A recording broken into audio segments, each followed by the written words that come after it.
La parole est à Monsieur Antoine Herth. Merci, Monsieur le Président.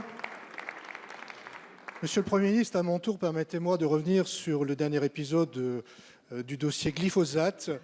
D'abord, pour vous dire l'étonnement du groupe Les Constructifs sur la communication du gouvernement et en particulier sur l'attitude qui a été celle du chef de l'État, alors que La République En Marche porte l'Europe en bandoulière, alors que vous-même ne manquez jamais une occasion pour dire votre attachement aux institutions européennes, le fait de tourner le dos à ces institutions en disant finalement le vote ne nous arrange pas, nous ferons différemment en France, c'est une question qui nous interroge. Mais le fond du dossier est plus important. Pour vous le dire simplement, beaucoup de Françaises et de Français ne comprennent pas ce que veut le gouvernement. Nous avons entendu des expressions qui disent qu'il faut se passer totalement des pesticides. Dans quel délai, dans quelles conditions, on n'en sait rien. Vous savez vous-même, des actions ont été engagées à la suite du Grenelle de l'environnement. Elles ont donné lieu à 2 plans éco-phyto qui ont permis des succès dans un certain nombre de domaines, qui ont amené à des constats d'échec dans d'autres. Il y a des questions sur les procédures d'autorisation. À ce titre, l'Office parlementaire d'évaluation des choix scientifiques et technologiques s'est saisi de cette question, et en particulier sur la dangerosité des produits phytosanitaires et avec un focus sur le glyphosate.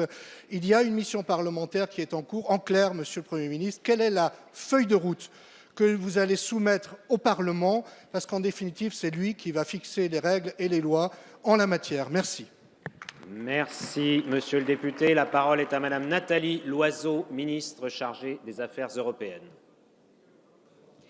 Monsieur le Président, Mesdames et Messieurs les députés, Monsieur le député Herth, hier, ce sont 18 États membres de l'Union européenne qui ont voté pour le renouvellement de l'autorisation du glyphosate pour 5 ans. Ce vote est une déception et nous le regrettons compte tenu des doutes et des incertitudes sur les risques que présente cette substance. La Commission prendra sa décision au niveau européen avant le 15 décembre, mais ce vote n'empêche aucunement les États membres de prendre des mesures nationales. La France entend avancer vers la sortie du glyphosate. Le Président de la République l'a annoncé. Il a annoncé que son utilisation s'interromprait en France dès que les alternatives auront été trouvées et au plus tard dans 3 ans. Les ministres de l'Agriculture et de la Transition écologique et solidaire feront des propositions au Premier ministre à cette fin. S'agissant du fonctionnement des institutions européennes et de notre engagement européen, il ne fait aucun doute. Certains ont dénoncé le phénomène de surtransposition dont par le passé la France s'était fait une spécialité. Ce gouvernement veille scrupuleusement à éviter qu'au moment de la transposition d'une directive, on ajoute sans raison valable dans le droit national des contraintes administratives supplémentaires. Mais là, il s'agit de toute autre chose. Nous avons fait un choix politique responsable, celui d'aller vers une meilleure protection de la santé, de l'environnement, comme les règles européennes en la matière nous le permettent. D'autres États membres ont d'ailleurs annoncé leur volonté de faire de même. Mesdames et Messieurs les députés, ce que nous faisons aujourd'hui, c'est ouvrir la voie à une agriculture européenne plus sobre en pesticides.